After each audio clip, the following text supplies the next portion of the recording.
are you tired of the same old resolution? I'm going to go to the gym, or I'm going to walk more. They're all great plans. But if you can't keep up with it, let's look into maybe a different avenue and see, is there a piece missing somewhere that's making it harder for me to stay motivated? Is there a piece missing that's making it hard to breathe or hard to sleep? 2025 is going to be an amazing year. And I want to be a part of that for you, help give you the information you need to take actionable steps to be able to change the trajectory of your life, sleep better, breathe better, and just be able to enjoy all the activities that maybe you have had to miss out on or haven't been able to enjoy. Welcome to Myo360, the podcast, where we'll delve into all topics related to myofunctional therapy, including airway health, snoring, sleep apnea, TMJ, tongue ties, thumb sucking, and even bedwetting. As a myofunctional therapist, sleep coach, functional breathing instructor, and formal dental hygienist, I'm sharing stories and tips to help you identify if myofunctional therapy is right for you and how it can help improve your overall health. Are you ready to feel better?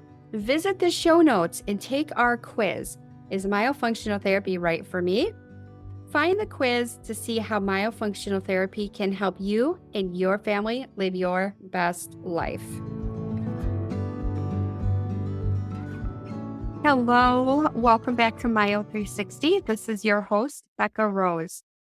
Today, it's January 1st, 2025, and we are all another year older, but we're all another year wiser too. So we have so much more information now than we've ever had about how to make our health more ideal, how to sleep better, how to breathe better. So today, I just want to talk a little bit about how to make the new year fresh and healthy and exciting from maybe a way that you didn't think about before.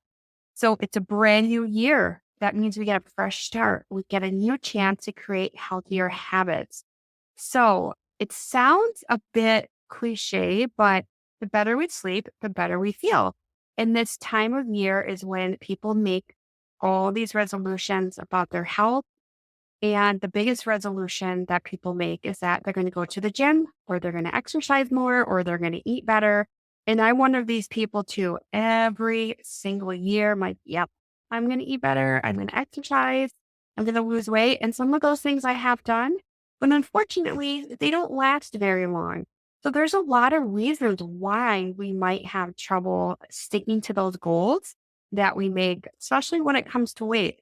Did you know that sleep plays a huge part in how able you are to lose weight, and it affects your cravings for sugar, all kinds of things. So let's talk about sleep. In the new year, let's pledge to sleep better. And I don't mean spend more time in bed. Get more restful, restorative sleep. Allow your body to get into those deeper sleeps, the stage of sleeping, so that you can actually get restoration. Especially important for children as they're growing. We need that sleep to be deep stages regularly, no snoring, better breathing at night so that they can get full regeneration and restoration of their brain while they're sleeping, because that's what helps with their growth process. One of the biggest things that we can do to improve our sleep is to get into a really good nasal hygiene protocol. And what does that mean? Nasal hygiene is a simple way of saying, hey, we need to clean our nose. Most of the time, we don't think about cleaning our nose. But when you think about your routine, okay, I take a shower, I wash my hair, we wash our hands many times a day, we wash our whole body. Who ever washes their nose? And I don't mean put soap in your nose and wash it that way. But nasal hygiene is so important. And I've talked in past episodes about some of my favorite products, and one of them is Clear nasal spray. It's pronounced clear, but it's spelled with an X instead of a C because one of the main ingredients in there is xylitol. And the combination of xylitol and saline together is really helpful at cleansing or cleaning your nose. So I often like to recommend this or even a plain typical saline spray to help with nasal cleansing. In order to sleep well at night, you need to have good nasal breathing. And if the nose is always stuffed up and clogged up, that's going to make that process harder, especially this time of year. I live in the upper Midwest. I'm in Wisconsin. In January and February, and even into March, sometimes the air is very dry. We can get negative 10, 20, 25 below wind chills, lots of wind. It's very cold here in the wintertime. The dryness of our nose also plays a role in inflammation. So if we're very dry in our nose, we tend to have more inflammation of the mucous membranes inside our nose. And then even if we're not sick or congested, that inflammation can reduce airflow, making our mouth open at night, mouth breathing at night, kicks you out of your deep stages of sleep. You start all over, and it's just this vicious cycle that doesn't end. So find a nasal spray that you like, but use caution because some of the ones that are decongestant nasal sprays over the counter, they can create what's called a rebound effect. And if you read the labels, it will often say don't use for more than 3 or 4 days because that can actually make your inflammation and stuffiness worse. So a natural product like a saline or X Clear, well, I say X Clear, but it's pronounced clear, is going to be a natural way that is going to cleanse the nose without destroying the good, healthy bacteria in the nose, but also doesn't have any of that rebound inflammation effect. So first, you got to breathe through your nose. Number one, breathe. Okay. So breathe in general. We just talked about sleep, but breathing in general, most of us, if our nose is clogged, we're breathing through our mouth. But oftentimes people breathe out of their mouth, even if they're not stuffed up. And often this becomes a habit. So say you were a little kid and you were always sick. You were always sinusy and sneezy and stuffy. But now let's say you're an adult and you don't have those chronic nasal congestion problems anymore, but you still breathe through your mouth. Oftentimes that mouth breathing becomes a habit and you don't realize how much it can disrupt your sleep. It dries your mouth. Even in children can start to lead to the way their face grows and shapes over time. So myofunctional therapy is going to help you establish that better nasal breathing, get you out of that habit of mouth breathing. And then you'll be able to maintain both your breathing and your sleeping by addressing mouth and nose at the same time. Stress, anxiety. So we're going through the holiday season. The new year comes. The holidays are so stressful for everybody. Kids are home from school. And yeah, that's great for some families. And sometimes it's stressful because, okay, what are we going to do? How are we going to keep everyone entertained? And then we go back to school and there's a little bit of a sigh of relief. But the new year sometimes induces extra stress and anxiety in people, especially because we're coming off that holiday season and then it's now what? All right, we've had all these bad habits pretty much since Thanksgiving when we've been eating like really high fatty, sugary foods and we've been busier than normal. Allow the new year to be a time for you to focus on stress relief and anxiety relief. Breathing through your nose is one of the quickest ways that you can reduce stress and anxiety. The way we breathe has a huge impact on stress.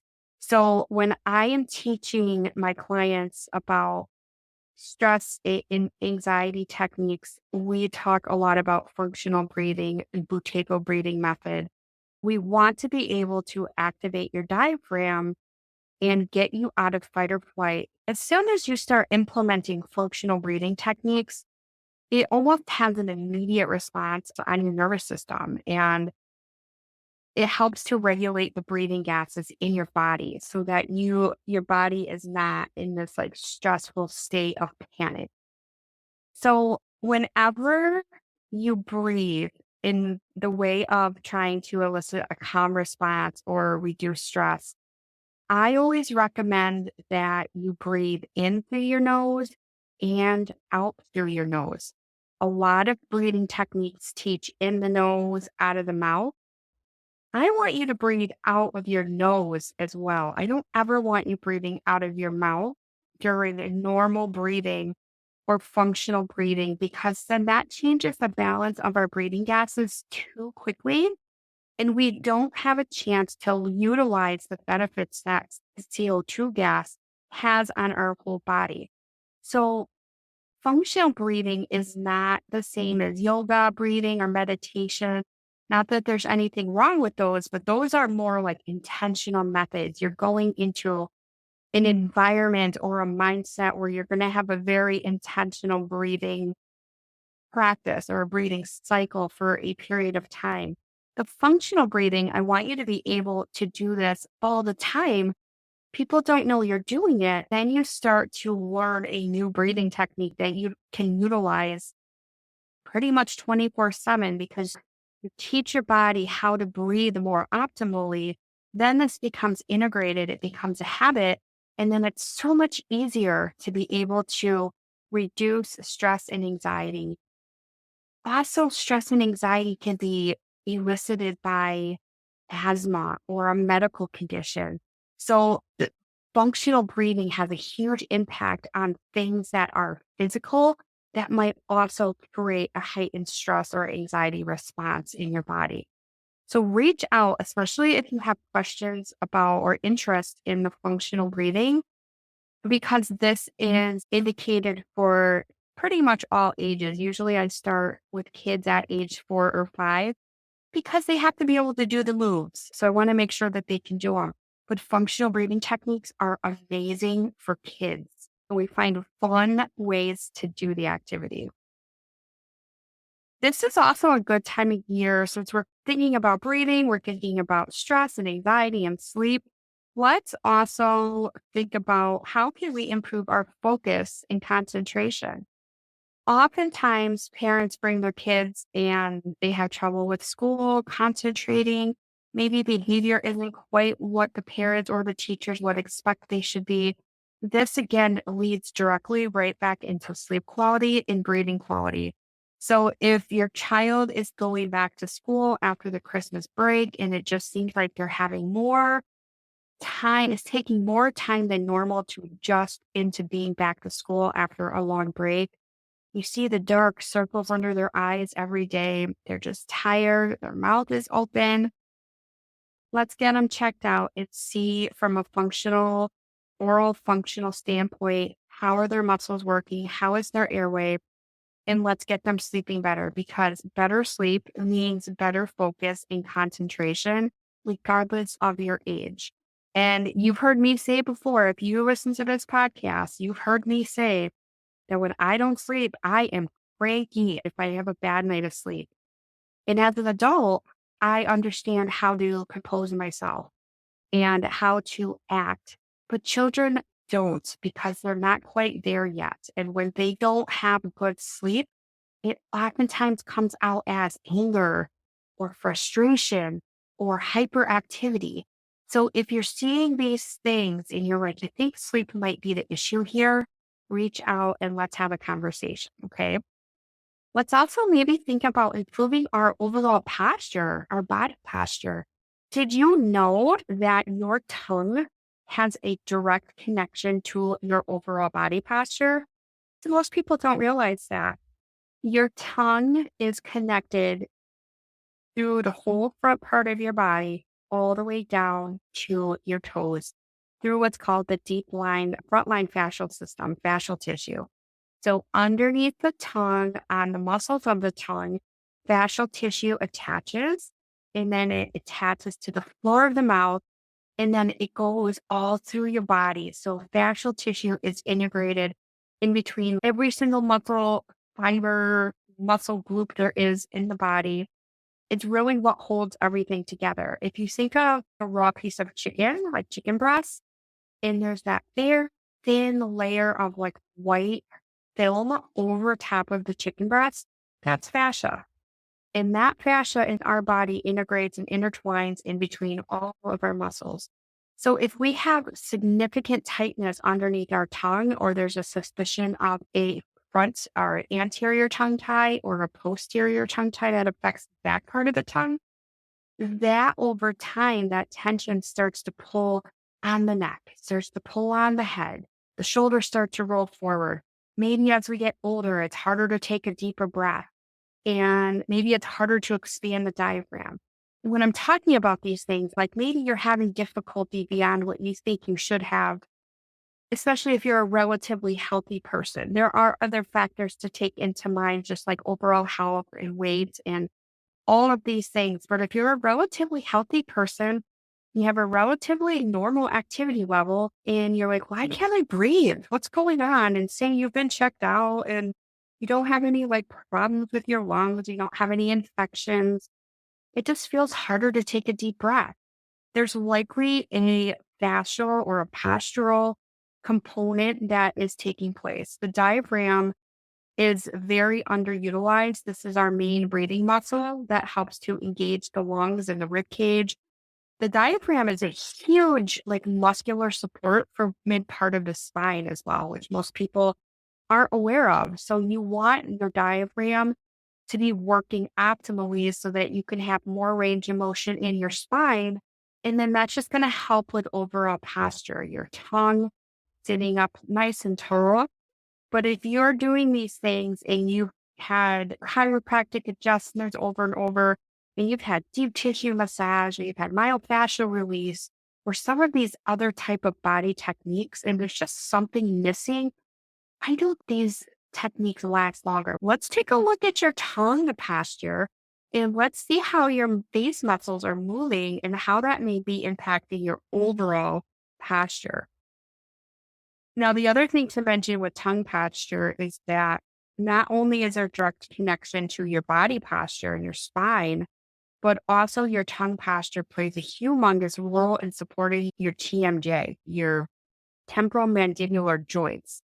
So if there is frequent clenching of teeth or grinding of teeth, or just tension in the face muscles or in the jaw, tongue is probably playing a huge role of it in this. And most of the time, nobody is addressing the muscles that support the joints of your TM, your temporal mandibular joints. What new motivations do you have? Are you tired of the same old resolutions? I'm going to go to the gym, or I'm going to walk more. They're all great plans. But if you can't keep up with it, let's look into maybe a different avenue and see, is there a piece missing somewhere that's making it harder for me to stay motivated? Is there a piece missing that's making it hard to breathe or hard to sleep? And I've done all these other things and nothing's really working. 2025 is going to be an amazing year. And I want to be a part of that for you, help give you the information you need to take actionable steps to be able to change the trajectory of your life, sleep better, breathe better, and just be able to enjoy all the activities that maybe you have had to miss out on or haven't been able to enjoy to their fullest potential. So thanks so much. I want to invite you to go to the show notes and take our quiz. Is myofunctional therapy right for me? And then you'll also get a free breathing activity that you can start to utilize right away. So thank you all so much for an amazing 2024. I've been blown away by the response and following that has built up over the last year on this podcast. And I look forward to growing with you into 2025. Happy New Year, and we'll talk to you soon. And now for the fine print. The information presented in this podcast is for educational purposes only and should not be taken as medical advice. We recommend consulting with a qualified healthcare professional for any questions or concerns you may have regarding your specific health condition.